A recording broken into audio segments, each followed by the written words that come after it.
Good morning, all. And today we will discuss about the fundamentals of computer.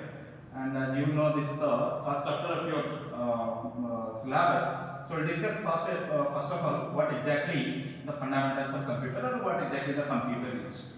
Basically, the computer is an electronic device, okay, and it stores large amount of data. So basically, we are using the computer to store a huge amount of data or a large amount of data, and it can perform different operations with data. That means we have to collect the data and we have to store the data in the computer and we have to do various operations in the computer.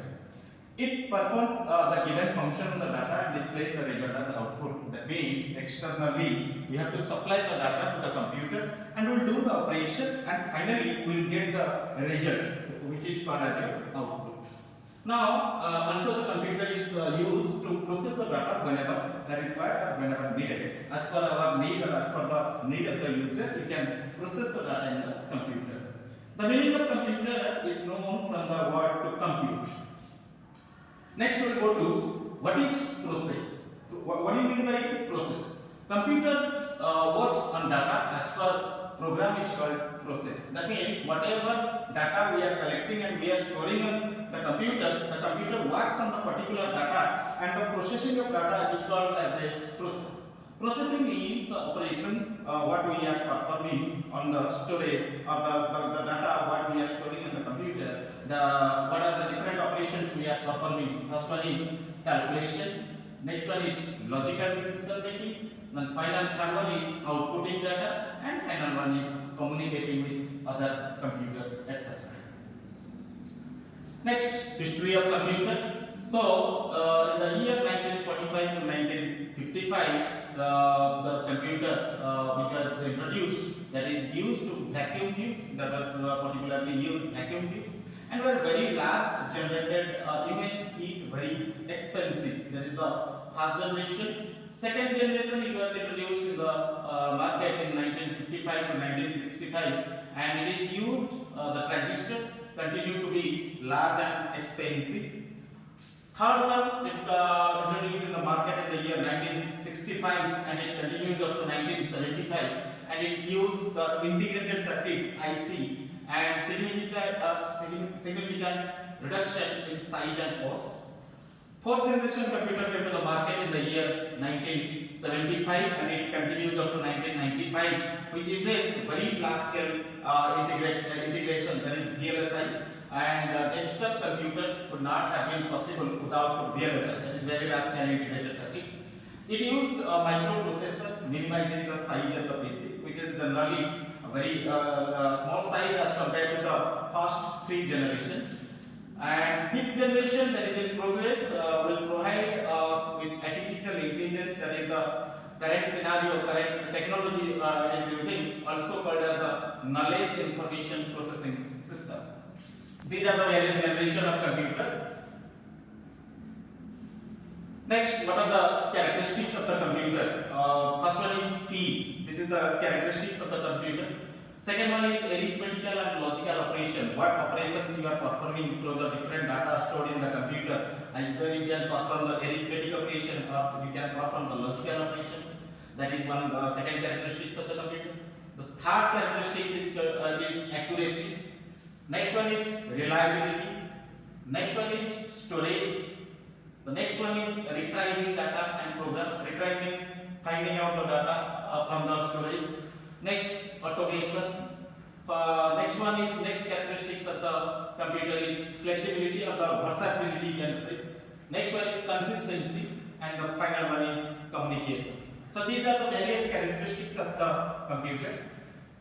That the basic units used for computer memory measurement. Binary digit basically we are using, that is 0 and 1 bit, and 8 bits is equal to 1 byte. 8 bits, that is the combination of 0 and 1. 1024 bytes is equal to 1 kilobyte. 124 kilobyte is equal to 1 megabyte. 1024 megabyte is equal to 1 gigabyte. 1024 gigabyte is equal to 1 TB, that is the terabyte. 1024 TB is equal to 1 PB, that is petabyte. 1024 petabyte is equal to 1 exabyte. 1024 exabyte is equal to 1 zettabyte.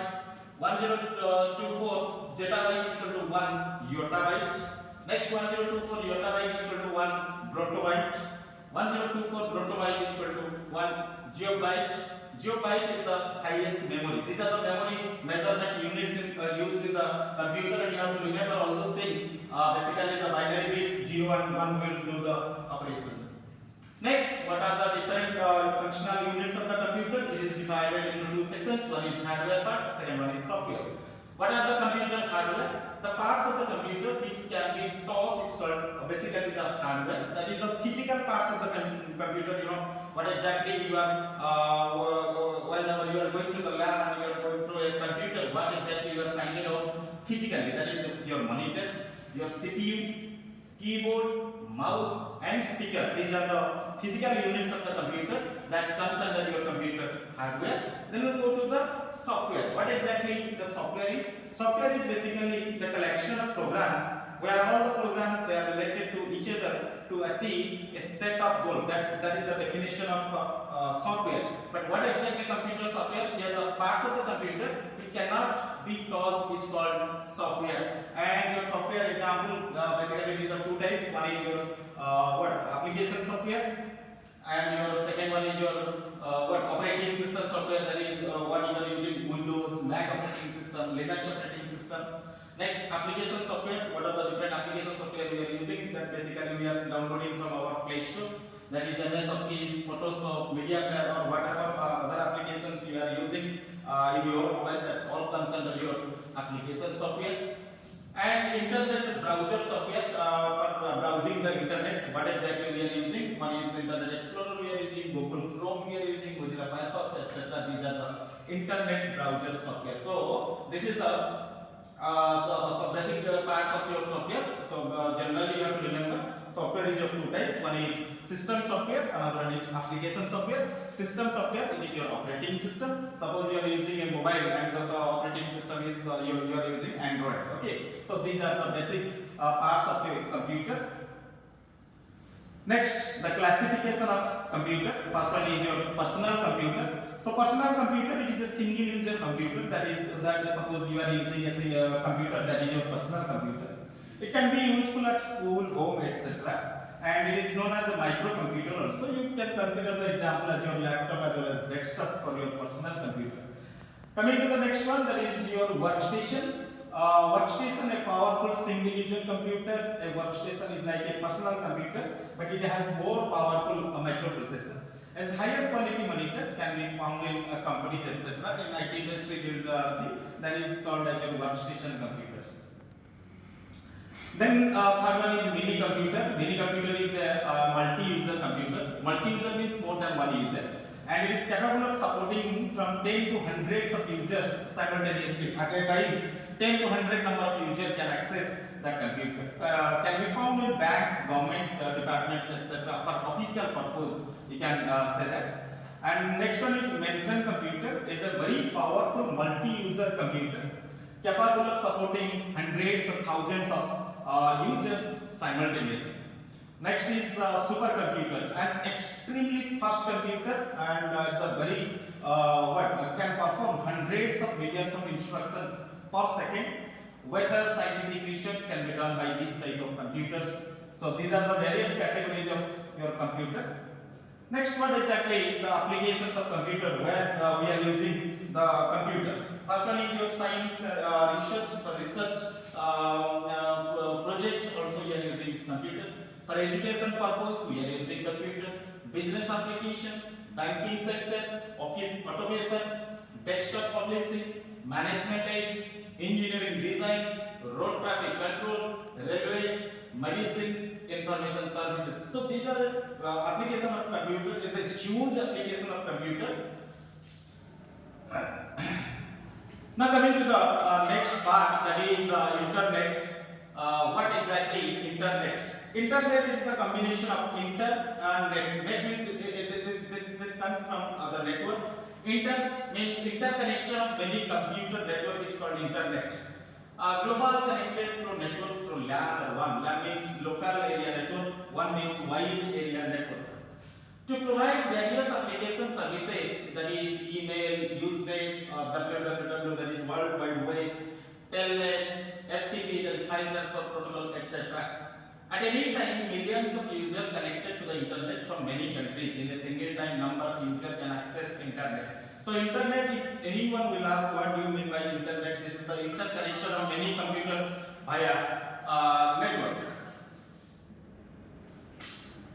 Then what is the purpose of internet, or where we are using the internet? What is the basic use of internet? Basically, we are using internet for searching, for email services. Suppose you want to send an email from sender to receiver, then for that purpose you need the internet.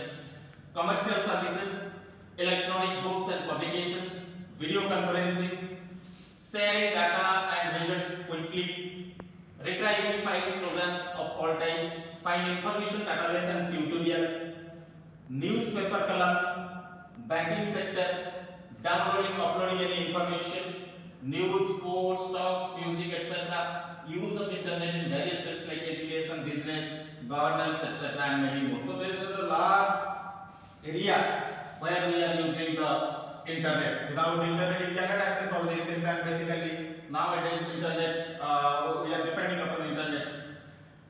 Then what are the useful keys of internet? First one is network. Network means it is a collection of devices where all the devices they are connected to each other. Suppose you are having 4 computers and you have to connect each individual computer with the rest of the computers. That is called internet. That is called network. Connecting computers with each other for exchanging information. The question will arise in your mind is why we are connecting the computers. If you will not connect the computer, then what will happen? So network means number of devices are there, number of nodes are there. You have to connect all these nodes or all these computers to share the data among themselves, to share the information among themselves is called a network. Next, coming to client. This is the second key which is basically used in internet. It is a program or computer for getting special information from another computer. So client means they are getting information from other computer. Then server. It is the program or computer which gives the information to the client computer. Server is one. Suppose I am teaching, I am right now teaching you people. I am the server. I am giving information to you people. Now you all are the client. So fourth one is protocol. Protocol, if you want to define, protocol is simply the rules and regulations. It is a rule for connecting to the internet. That means whenever you have to connect a computer to the internet, or you are getting facility of internet, then what protocols you have to follow, how you have to connect to the internet, that is basically your protocol. Then portal. Portal is simply a website known as the gateway of internet. You can say that your search engines. Next is the router. Router, it is the intermediating device, we can easily say that. So it is the device which decides where the data will be sent. From which point to which point you want to send the data. Through router you can send the data. Then www is World Wide Web. Next one is browser. Browser, that means it is the program which helps us to use internet. How people will use internet. So basically we are depending upon the browser. Coming to website. Website is the group of different web pages. Different web pages, if you combine, that is called a website. URL, Unique Resource Locator. Then what are the different types of websites and domain number? So here I have mentioned .com. That is the extension. That is the extension. You can say .com means commercial organization. .net is the large networks. .gov, that is government organization. .org, non-profit making organizations. .edu, educational organization. Suppose our institute, that is the educational organization, and our domain is git.edu.in. Next is .mil, that is military organization they are using.